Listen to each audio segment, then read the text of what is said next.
예수님 일행이 외국을 방문하신 적 있습니다. 두로와 시돈 지방입니다.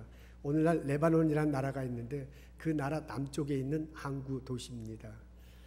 그 도시를 들어갈 무렵에 여인 한 명이 찾아옵니다. 그분이요 뒤에서 외쳐 구합니다.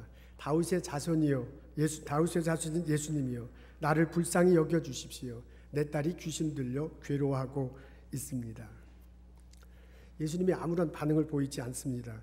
혹시 못 들은 것이 아닌가라는 그런 생각도 해봤는데 그런 듯하지 않습니다. 딸이 귀신 들렸다고 하니까 그 여인의 마음이 찢어질 듯할 것입니다. 그 딸이 낫기를 원하는 심정으로 외치는 것이니까 그 외침은 아주 간절했을 것 같습니다.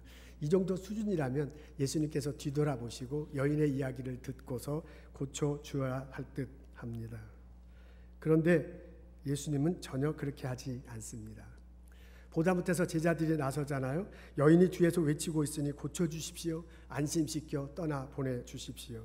제자들에 의해 여인의 아픔과 간구함이 다시 한번 전해집니다. 제자들의 마음 씀씀이도 알게 됐습니다. 그러니까요, 예수님이 나서서 고쳐주시면 참 좋을 듯합니다. 근데 예수님은 그렇게 하지 않았습니다. 오히려 예수님이 엉뚱한 말씀을 하십니다. 나는 오직 이스라엘 집에 길을 잃은 양들에게 보내심을 받았을 따름이다. 이게 무슨 말입니까? 이 여인이 외국인이기 때문에 나는 그렇게 하지 못하겠다라는 이야기처럼 들립니다. 이스라엘에서는요, 소경이 외치자마자 그 소경을 고쳐주신 분이 예수님입니다. 그걸 생각하면은 이것은 지금 깜짝 놀랄만 발언입니다. 제자들이 눈을 번쩍 뜨고 귀를 의심하고 서로 쳐다봤을 듯한 상황입니다. 이때 여인이 더욱 예수님 앞에 가까이 가잖아요. 그리고 무릎 꿇습니다. 그리고 외쳐서 얘기합니다. 주님, 저를 도와주시옵소서. 여인이요, 많은 사람들 앞에서 무릎 꿇었습니다. 그 말은 뭐냐? 그만큼 다급하다는 거예요. 다급한 심정을 예수님한테 무릎 꿇는 것으로 보여주고 있습니다. 예수님이 이 마음을 받아줬으면 참 좋겠습니다. 이스라엘에서는요, 당신 이렇게 걸어갈 때 누군가가 뒤에 서서 옷깃을 터치만 해도요, 그 병이 나섰잖아요. 혈루병을 앓은 여인이 그렇게 해서 나섰습니다. 그런 경우를 생각해 보면 이때 무언가 예수님이 즉각 하시면 참 좋을 듯 합니다. 근데 예수님이 그렇게 하지 않으셨습니다. 그리고 기가 막힌 발언을 하십니다. 자녀의 떡을 취하여 개들에게 던짐이 마땅치 않다. 무릎 꿇고 간구하는 여인을 개로 비유하고 있습니다. 그런 경악할 만한 발언을 하고 있습니다. 이번엔 제자들이 막 너무 놀래가지고요, 입을 크게 열고 다물지 못하고 서로 보다가 예수님을 쳐다보았을 듯 합니다. 놀랍게도 여인이 그냥 물러서지 않아요. 그리고 예수님에게 말합니다. 개들도 제 주인의 상에서 떨어지는 부스러기를 먹습니다. 스스로 자신을 개로 인정합니다. 주인의 상에서 떨어지는 것은 부스러기라도 먹겠다고 말했습니다. 아마 제자들은 그 상황에서 이제 막 패닉 수준에 빠졌을 거예요. 그래서 자기들끼리 서로 쳐다보다 예수님을 보다 여인을 보다 어떻게 하지 못할 그런 모습을 보였을 듯 합니다. 예수님께서 말씀하십니다. 여자여, 내 믿음이 크도다. 내 소원대로 되리라. 이 말이 떨어지자마자 귀신이 딸에게서 물러갔습니다. 아멘. 여인의 문제가 해결되었습니다. 그녀의 가족에게 행복이 다가왔습니다. 오늘의 이야기는 이야기 끝에 나온 예수님의 말씀, 그 말씀을 중심으로 해서요, 그거에 무게중심을 두고 읽고 해석해 나가야 합니다. 오늘 이야기는 처음부터 이렇게 읽다 보면 군데군데 오해의 소지가 있어요. 그래서 그 오해를 곰곰이 생각하다가 곁길로 빠지기 쉽기 때문에 그렇습니다. 오늘 이야기를 읽고서요, 예수님이 말씀하신 걸 쭉 따라가다 보면 예수님의 의도를 맨 뒷부분에서 읽을 수 있습니다. 예수님은 여인과 대화를 나누면서요, 여인으로부터 믿음이 있음을 확인하고 싶으셨습니다. 그것이 예수님의 의도입니다. 그 의도대로요, 예수님이 여인에게 대화를 나누면서 이야기를 이끌어가고 있는 것을 알 수 있습니다. 혹시 우리가 이 이야기를 처음 읽다가 여자가 처음에 와서 불쌍히 여겨달라고 하는데 전혀 반응을 보이지 않는 것을 보고 혹시 예수님이 성차별하는 것이 아닌가? 라고 그렇게 오해한다면 그건 곁길로 빠지는 것입니다. 간청한 사람도 여자고요. 그 여인의 딸도 여자야. 근데 지금 고쳐줄 역할을 하시는 분이 남자야. 그래서 여자들이 와서 간구하기 때문에 남자가 들어주지 않는다라고 하신 것이 아닙니다. 예인은 그 이야기를 쭉 읽어보면요, 예수님은 대화를 나누면서 여인으로부터 믿음이 있는 것을 확인하고 싶은 그런 의도가 있어서 대화를 나누는 것을 알 수 있습니다. 예수님은 혈루병 걸린 여인을 고쳐주신 적이 있습니다. 예수님 앞에서는 여자든 남자든 아무런 상관이 없습니다. 예수님은 모든 사람을 자녀로 삼고 사랑하십니다. 혹시 우리가 이 이야기를 읽다가 두 번째 보면 예수님 앞에 나와서 여인이 무릎 꿇고 간청하잖아요. 그리고 그때 개에게는 떡을 안 주겠다는 말을 보고서 예수님께서 혹시 인종차별하는 것인가라고 그렇게 생각하면 그것도 또한 곁길로 빠지는 것입니다.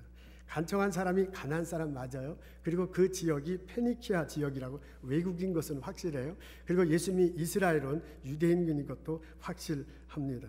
그렇지만 예수님의 뜻은요, 의도는요, 이 본문을 읽고 곰곰이 생각해보면 예수님의 의도는 뒤편에 있어요. 예수님의 의도는 여인으로부터 믿음이 있음을 확인하고 싶은 것, 그게 바로 예수님의 의도인 것을 알 수 있습니다. 예수님이 부활하시고 난 다음에 승천하기 전에 제자들을 만납니다. 제자들에게 권면하잖아요. 너희는 땅끝까지 가라. 그곳에 가서요, 모든 족속으로 제자를 삼으라 라고 그렇게 말합니다. 아버지와 아들과 성령의 이름으로 세례를 주고 가르쳐 지키게 하라 그랬어요. 가르쳐 지키게 하라는데 모든 사람들에게 복음을 전하라 라고 그렇게 예수님께서 부탁하신 것이 생각납니다. 예수님에게는요, 유대인이든 헬라인이든 그것이 미국인이든 한국인인지 다 똑같은 자녀이고 다 똑같은 사랑받는 사람입니다. 오늘 이야기를 읽어보면요, 맨 뒷부분에 예수님의 의도가 분명히 담겨져 있습니다. 예수님은 여인으로부터 믿음이 있는가? 그것을 확인하고 싶었습니다. 여러분, 오늘 에피소드를 읽으면서요, 예수님과 여자의 대화를 곰곰이 읽고 분석해보면 여인이 처음과는 다르게 점점 자신의 믿음을 드러내고요, 그 믿음을 공고히 해가는 것을 알 수 있습니다. 여인의 믿음이 차츰 드러납니다. 그 여자가 처음에는 예수를요, 주 다윗의 자손이요 라고 그렇게 호칭을 합니다. 이것은 그때 당시에 사람들이 일반적으로 쓰던 그런 정치적인 칭호입니다. 예수님의 능력을 받습니다. 그분에게서 나오는 어떤 능력 같은 것들이 보여요. 그래서 그분을 향해서요, 세상 최고의 존칭을 붙여준 것입니다. 다윗의 자손이요 라고 그렇게 표현합니다. 이런 그녀가 두 번째 가서는요, 예수님을 주다, 로드다라고 그렇게 말하고 있습니다. 예수님으로부터 어떤 심적 능력, 권능 같은 것들을 보게 됩니다. 그래서 그분을 주다라고 그렇게 표현을 합니다. 그러다 나중에요, 예수님과 점점 대화를 하면서 예수님에게 뭐라고 표현하면 당신은 주인입니다, 당신은 마스터입니다 라고 그렇게 말하는 것을 볼 수 있습니다.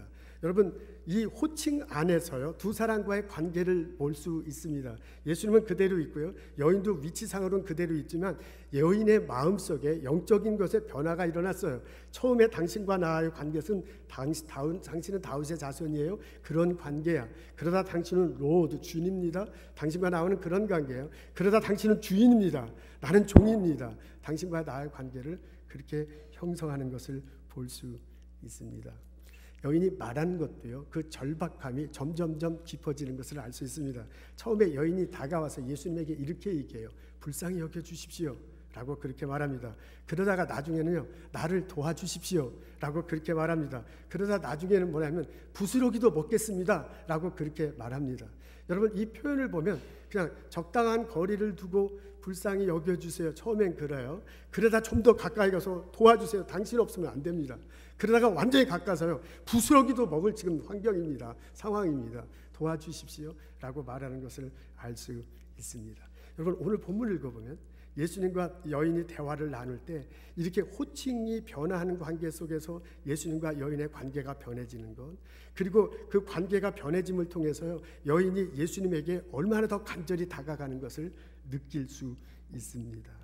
예수님은 그 호칭 속에서요, 그 간절함 속에서 그녀 깊숙한 곳에 묻어있는 믿음을 보신 것입니다. 그리고 그 믿음을 보시고 그 믿음을 확인하시고 나중에 고침을 베푸신 것을 알 수 있습니다. 믿음이 핵심입니다. 믿음이 드러나기 전까지는 예수님은 아무런 반응도 보이지 않으셨습니다. 그러다 믿음이 드러나자 예수님이 그 여인의 믿음을 보시고 고침을 베푸신 것을 알 수 있습니다. 믿음이 통로입니다. 예수님이 그 여인의 믿음을 보시고요, 그 여인을 통해서 딸에게 축복하시는 것을 볼 수 있습니다. 딸은요, 귀신 들림에서 해방됐는데요, 어머니의 믿음을 통해서 예수님의 은혜가, 예수님의 축복이 자신에게 오는 것을 볼 수 있습니다. 믿음이 핵심이고요, 믿음이 그 관계 속에서 통로인 것을 알 수 있습니다.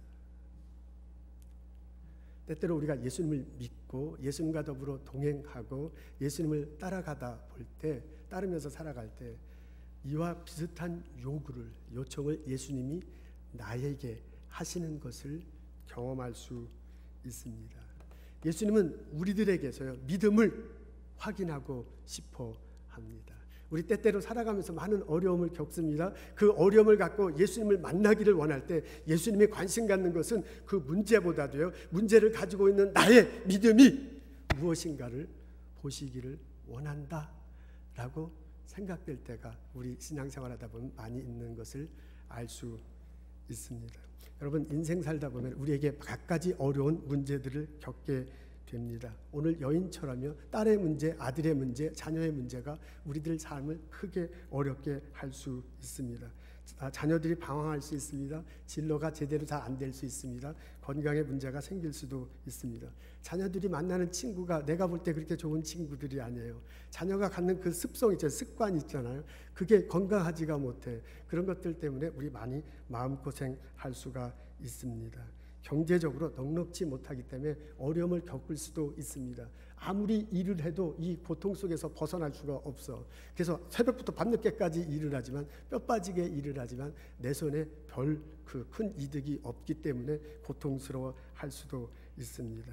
내가 하는 일에 대해서 보람을 느끼지 못하기 때문에 괴로울 수도 있습니다. 일의 의미를 찾을 수 없습니다. 그 결과를 통해서 사람들과 기쁨을 나누지 못하기 때문에 고통스러울 수도 있습니다.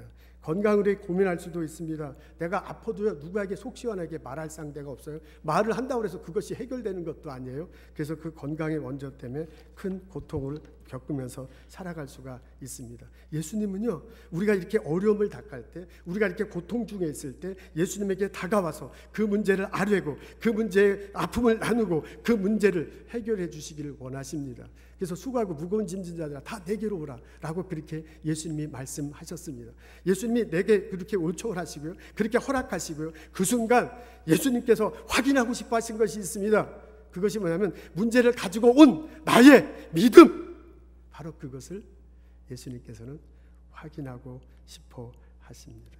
여러분, 우리 살아가다 보면 많은 어려움 겪을 수 있습니다. 지금 겪고 있습니다. 고통 중에 있을 수 있습니다. 그때 예수님 살아계시다, 십자가에 달리시고 부활하신 예수님 내가 믿는다, 분명한 그 고백을 가지고 예수님에게 나아가십시오. 나의 어려움을 예수님께 아뢰십시오. 예수님이 들어주십니다. 예수님이 안아주십니다. 예수님이 해결해 주실 것입니다. 이 고백이, 이 경험이, 이 체험이 우리들 모두에게 있기를 주님의 이름으로 축원합니다. 이런 점에서 생각해보면 우리가 당하는 문제점은 그게 때때로 시련이고요, 때때로 아픔이고요, 때때로 고통이지만은 우리가 당하는 그 어려움이 때때로 우리들에게 훈련의 기회를 제공합니다. 모든 문제가 다 그런 것은 아닙니다. 근데 우리들이 겪는 많은 문제점 속에서 예수님은 그 문제를 통해서 나의 믿음이 성숙되기를, 나의 믿음이 드러나기를 원하시는 경우가 있는 것을 볼 수 있습니다. 오늘 이야기 속에 여인과 예수님의 대화를 보더라도 그것을 우리는 발견할 수 있습니다.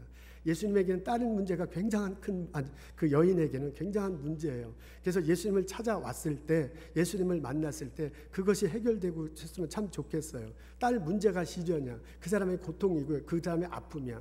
그래서 그 문제가 해결되면 자신의 가족이 행복할 것 같아, 자신이 살 것 같아. 그것을 원해서 예수님에게 왔습니다. 근데 예수님은요, 오자마자 그 딸을 고쳐주지 않습니다. 대화를 합니다. 그 대화가 막 모욕적입니다. 그러면서 뭐가 드러나도록 자꾸 요청하시냐면 믿음이 드러나게 요청하는 것을 알 수 있습니다.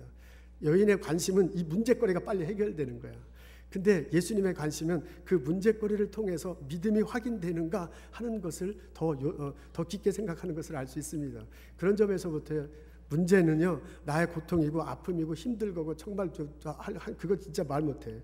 근데 지나고 보면, 신앙 안에서 보면 예수님은 그런 과정을 통해서, 문제를 통해서 나의 믿음을 성숙하게 만들기를 원하신다는 것을 알 수 있습니다. 그런 의도가 있기 때문에요, 예수님이 여인을 그렇게 대합니다. 예수님은 문제거리를 통해서 믿음이 드러나기를 원했습니다. 그래서요, 그녀의 요청에, 처음 요청에 냉담한 반응을 봅니다. 예수님은 그녀의 무릎 꿇는 간청을 무시해버립니다. 상처난 가슴에 재를 뿌리는 발언과 행동을 거침없이 했습니다. 그렇게 함으로써 그 여인의 마음을 흔들어 놓습니다. 그렇게 함으로써 그 여자가요, 왜 예수님에게 왔는지를 스스로 생각하게 합니다. 그렇게 함으로써요, 여인이 믿음이 드러나기 시작하고요, 그 믿음이 강건해지는 그런 과정을 볼 수 있습니다.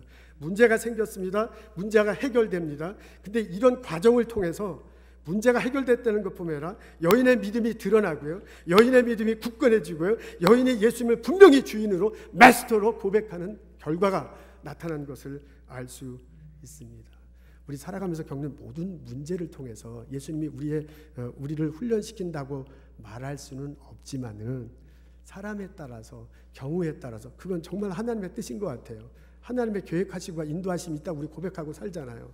정말 그건 하나님 뜻이야. 하나님께서 어떤 문제를 통해서 나의 믿음을 드러나게 하고요, 나의 믿음을 성숙하게 하고요, 나의 믿음을 훈련시키는 그런 때도 있다라는 것입니다. 그것을 생각하고요, 나의 아픔과 나의 문제를 들여다야 할 필요도 우리 신앙생활할 때는 필요합니다. 이렇게 생각해보면, 어떻게 생각해보면 하나님께서 그 나의 문제를 통해서 나의 믿음을 드러내게 하고요, 나를 성숙시키는 그 과정이 금을 캐서 그 금가락지 같은 것들을 만드는 과정과 비슷할 듯합니다. 여러분, 우리 금가락지, 목걸이 이런 것들을 장식으로 갖고 다니는데요, 이렇게 목걸이에 걸기도 합니다. 근데 그것이 땅속에 있을 때 지금 내가 갖고 있는 금가락지처럼 그대로 땅속에 있는 것이 아니잖아요. 땅속에서 그냥 흙더미 통해서 돌더미 속에 금도 있고 막 여러 개가 섞여져 있잖아요. 금도 있고 응도 있고 철도 있고 이렇게 막 있습니다. 이제 그 중에 이제 금이 좀 있는 거죠. 그래서 이제 듣기로는 우리 상식선에서 보면 그걸 광부들이 다 캔대잖아요. 다 캐가지고 바깥으로 끌고 나와요. 그래서 그 바위를, 금이 좀 있고 철도 있고 은도 있고 한 그 바위를 다 이렇게 부순대요. 다 부시고 나서 육안으로 금을 이렇게 좀 긁어내기도 하고, 다 이렇게 부셔놓은 것을 바람에 날리기도 한대요. 그리고 그 다 부순 것에다가 화학약품을 집어넣어서 그 다음에 이렇게 금을 선명하게 나타나기도 한다고 합니다. 그런 식으로 다 부시고 거기서 금 있는 거 조금씩 이렇게 걷어난 다음에 나중에 그것을 갖고서요, 불에다 녹인대요. 불에다 녹이고, 그리고 이제 주조를 만든 거, 금가락지처럼 만든 거에다가 그 금을 집어넣는다고 합니다. 예전에는 주조를 만들어서 금을 집어넣는 게 대부분이었는데, 요새는 무슨 전기 인두 같은 걸로 만들기도 하고 다른 방법을 쓰기도 한다고 합니다. 근데 하여간 기본적인 것은 전혀 땅속에 금 조금 있는 것을 끄집어내고요, 그것을 선별하고요, 그것을 녹이고요, 그리고 난 다음에 오늘날의 금가락지, 금 목걸이 같은 것을 만드는 것을 알 수 있습니다. 때때로 보면 하나님께서요, 나를 모든 경우에 다 그렇고요, 모든 사람에게 똑같다 그렇게 말하기는 참 어려워요. 근데 신앙생활하다 보면 어떤 경우에 하나님께서 나의 문제거리를 통해서 나의 믿음을 드러내게 하시고요, 나의 믿음을 이렇게 만들어 가서요, 나의 믿음을 강하게 하세요. 그것이 꼭 금 만드는 거하고 거의 비슷한 것을 알 수 있습니다. 믿음이 어느 날 갑자기 생기는 사람도 있어요. 사도 바울이 그렇잖아요. 믿음이 뭐야? 그 사람 예수 믿는 사람 죽이러 다니는 사람인데, 근데 하나님께서 막 강하게 그걸 붙들어 쓰고 변화시키잖아요. 그런 사람도 있더라고요. 할렐루야, 감사합니다. 그런 케이스는 전혀 없다, 그걸 그렇게 말할 수 없습니다. 근데 어떤 경우에 이건 정말 하나님의 뜻인데요, 하나님의 선하심에 하나님께서 합력해서 선을 이루신다고 하잖아요. 그건 정말 하나님의 뜻으로요, 우리를 그렇게 만들어 가시는 경우도 있는 것을 볼 수 있습니다. 그래서요, 서서히 믿음이 생기는 것 우리 볼 수 있습니다. 오랜 세월을 거쳐서 서서히 믿음이 생겨납니다. 우리 안에도요, 가만히 보면 믿음이 흩어져 있는 것 같습니다. 교회 다니면서 설교를 들은 것이 있고 성경을 읽는 것이 있어요. 그것이 어느 날 약간 좀 그럴듯하다라고 생각한 것들이 있는데, 그 지식에 파편이 되어서요, 우리 머릿속 어딘가에 있는 거야, 그 정보가. 부흥에 참석해서 은혜를 받은 적이 있습니다. 그 은혜 받을 때 그 감격 같은 것들이 있잖아요. 그 체험이 몸 어딘가에 파편으로 남아 있습니다. 내가 어려웠을 때 누군가로부터 사랑의 도움을 받은 적이 있어요. 그 느낌 있잖아요. 사랑의 도움을 받을 때 그 느낌 있잖아요. 그 경험도 우리 가슴속 어딘가에 있습니다. 내가 어쩌다가 나 기도도 잘 안 하는데 어쩌다가 기도를 해. 근데 그 기도를 하나님께서 들어주신 것을 받은 적이 있습니다. 그 기억도요, 삶의 우리 몸 안에 어디 기억 속에 있다가 있습니다. 이렇게 내 몸에 보면 적어도 내가 교회를 다니고 믿음이 굉장히 좋지는 않지만 어쨌든 하나님을 예배하면요, 무언가 조금씩 믿음의 파편들이 내 머릿속에, 내 삶 속에, 내 몸속 어딘가에 있는 것을 알 수 있습니다. 그러다가 시련을 만나면, 그러다가 문제를 만나면, 그러다 내 심령이 절박해지면 예수님 앞에 갑니다. 그리고 그 예수님께 기도합니다. 그렇게 기도를 하기 시작할 때 기도를 통해서 예수님과 대화를 하잖아요. 말씀을 통해서 예수님과 대화를 하잖아요. 그 대화하는 과정 중에 내게 몰랐던 그 믿음의 파편들이 조금씩 드러나. 그리고 그 조금씩 드러난 믿음의 파편들이 모아져서 믿음이 형성됩니다. 내가 지금 사는 게 너무 어려워. 그래가지고서요, 이게 무슨 이런 어려운 삶 포기해버릴까, 그렇게 하다가 설교 말씀이 갑자기 생각날 수 있습니다. 예수 믿을까 말까, 예수 믿어봤자 아무 소용없구나 해갖고 안 믿으려고 했는데, 그때 갑자기 옛날 부흥회 때 들었던 그 재미난 얘기가 생각이 납니다. 너무 외로워서 교회 가도 아무한테도 나한테 말 붙이지 않아. 이렇게 뭐 이게 교인들 있으면 뭐야, 아무도 나한테 전화도 하는 사람도 없는데 외로워서 교회 그만두겠다라고 그렇게 생각하는데요, 예전에 누군가로부터 받은 사랑이 생각날 수 있습니다. 기도를 할까 막 망설이는데, 기도했다고 하나님께서 정말 응답하시는가, 이런 것 때문에 막 고민하고 있는데요, 예전에 어쩌다가 내가 한번 기도했는데 그 기도가 응답받은 것들이 생각납니다. 그래서요, 이 경험들이, 이 기억들이, 이 생각들이, 이 믿음의 경험들이 점점 이렇게 드러나요. 그리고 시련 속에서요, 자꾸 예수님께 기도해요. 예수님과 말씀을 읽어요. 그렇게 하면서 내가 대화를 나누잖아요. 대화를 나누는 과정 중에 믿음의 파편들이 드러납니다. 그것들이 모아집니다. 그것들이 단련됩니다. 그것들이 정결해집니다. 그러면서요, 내가 믿음이 굳건해지고 강해지는 것을 볼 수 있습니다. 예수님은 그것을 아셨습니다. 예수님은 그것을 원하셨습니다. 예수님은 그 여인을 통해서 그것이 드러나도록 원하셨습니다. 그래서 예수님이 처음 여인이 와가지고요, 고쳐달라고 말할 때 얼른 응답하지 않은 것이 바로 그런 것입니다. 냉담한 반응을 보여요. 그래서 그녀의 가슴 속에 있는 믿음을 끌어내기를 원하셨습니다. 무시한 태도를 보여요. 그래서 그녀를 통해서 믿음이 또렷해질 것을 원했습니다. 그러고 난 다음에 그녀의 간청을 들어주신 것을 알 수 있습니다. 그래서 사도 바울이 우리들에게 이렇게 가르쳐 주고 있습니다. 너희가 이제까지 여러 가지 시험을 인하여 잠깐 근심하게 되지 않을 수 없었으나 오히려 크게 기뻐하는도다. 너의 믿음의 시련이 불로 연단하여도 없어질 근보다 더 귀한 예수 그리스도에 나타나실 때 칭찬과 영광과 존귀를 얻게 하려 함이라. 우리의 문제거리가요, 나의 신앙생활에 있어서, 나의 삶에 있어서 시련입니다. 골칫거리입니다. 아픔입니다. 괴로움입니다. 고통입니다. 정말 그래. 정말 그래. 누구한테 정말 그래. 그래서 우리 모두가 다 가슴 아프잖아요. 우리 모두가 다 답답하잖아요. 우리 모두가 다 하나님 앞에 그렇게 기도하잖아요. 근데 때로는 하나님께서 그 문제거리를 통해서 나의 믿음을 드러나게 하시고요, 그 문제거리를 통해서 나의 믿음을 정결하게 하시고요, 그 문제거리를 통해서 나의 믿음을 단단하도록 만들어 가신다는 것입니다. 그래서 시련이 고통스럽지만, 이것이 괴롭지만, 이것이 너무너무 두렵지만, 그것을 통해서 나의 믿음이 성숙하고요, 그것을 통해서 나의 믿음이 성장할 수 있습니다. 그런 점에서 나의 문제거리가 시련이면서, 그러면서 또한 나에게 훈련의 기회가 될 수 있다는 것입니다. 너무 힘듭니다. 너무 외롭습니다. 너무 괴롭습니다. 포기하고 싶습니다. 차라리 죽는 게 나을 것 같은 그런 생각도 들을 때가 있습니다. 낙심하지 마십시오. 넘어지지 마십시오. 문제거리를 안고 예수님 앞에 나아가 끊임없이 기도하시고 바라십시오. 여인은 예수님의 냉담함에도 불구하고 예수님께 갔습니다. 그렇게 하십시오. 여인은 예수님의 무시함에도 불구하고 예수님께 갔습니다. 그렇게 하십시오. 그런 과정을 통해서 여인의 믿음이 드러나고요. 그 믿음을 보시고 예수님이 큰 믿음이다! 라고 말씀하신 것을 기억하십시오. 내가 포기하지 않고 예수님 앞에 나아갈 때, 내가 주저하지 않고 내 모든 아픔을 드러낼 때 예수님이 나의 믿음을 정결케 하시고 예수님이 나의 믿음을 단단하게 하시고 큰 믿음이구나! 선포하실 것입니다. 나의 문제를 해결해 주실 것입니다. 이 깨달음이 있기를 원합니다. 이 체험이 우리 모두에게 있기를 주님의 이름으로 축원합니다. 근데 참 고맙고도 감사하게 우리가 시련의 끝에 하나님께서 그것을 통해서 우리를 축복하시는 것을 많이 경험할 수 있습니다. 예수를 그리스도로 믿는 우리들은 전부 아브라함의 자손입니다. 아브라함은 믿음, 우리에게 있어서 믿음의 조상입니다. 하나님께서 그렇게 약속하셨고요. 하나님께서 그렇게 허락하셨습니다. 그래서 믿음으로 볼 때 아브라함에게는 수많은 자손들이 있습니다. 그 숫자를 어떻게 세어볼 수 있습니까? 얼마나 많이 있겠습니까? 그 많은 수의 자손을 가지고 있습니다. 근데 이런 결과가 있잖아요. 아브라함에게 어느 날 갑자기 생긴 게 아니라는 거 너무너무 잘 아시죠?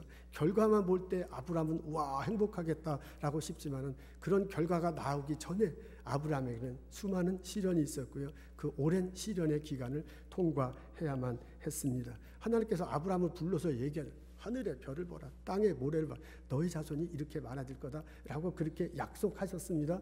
그 말이 떨어지자마자 아들들이 딸들이 막 쫙 생겼나요? 그렇지 않습니다. 전혀 자손이 없는 것을 알 수 있었습니다. 그러다가 100세 되었을 때 간신히 아들 하나를 얻습니다. 모래하고는 전혀 상관없이 딱 아들 하나 생겼어.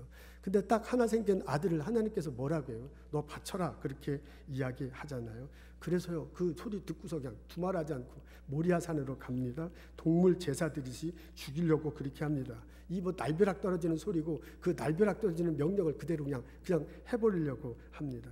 그때 하나님께서 천사를 보내고 말립니다. 이제야 내가 하나님을 경외하는 줄을 아노라. 이제서야 내가 하나님을 경외하는 줄을 알겠다라고 그렇게 얘기합니다. 그 말은 뭐예요? 이제야 네 믿음이 어느 정도인지 알겠다라고 그렇게 하나님께서 말씀하십니다. 그리고 하늘의 별과 같이 바다의 모래같이 자손이 생길 것이고 너를 통해서 축복이 전해질 것이다. 너가 축복의 통로가 될 것이다. 말해주는 것을 알 수 있습니다. 아브라함에게 자식은 문제거리였습니다. 시련거리였습니다. 그러고 또한 훈련거리였습니다. 그 자식을 통해서 하나님은요, 아브라함을 훈련시켰습니다. 믿음을 드러내게 했습니다. 믿음을 굳세게 했습니다. 그를 들어서 하나님께서 축복의 통로로 삼으신 것을 알 수 있습니다. 나의 아픔 있습니다. 우리 모두의 아픔 있습니다. 그것이 내게 시련이고요. 그것이 내게 고통이고요. 그것이 나의 골칫거리야. 근데 믿음 안에서 보면 지금은 전혀 그렇게 느끼지 못해. 지금은 힘들어. 지금은 고통스러워. 근데 믿음 안에서 보면 나중에 지나고 나서 보면 하나님께서 그 과정 속에서 내 아픔을 보시고 있죠.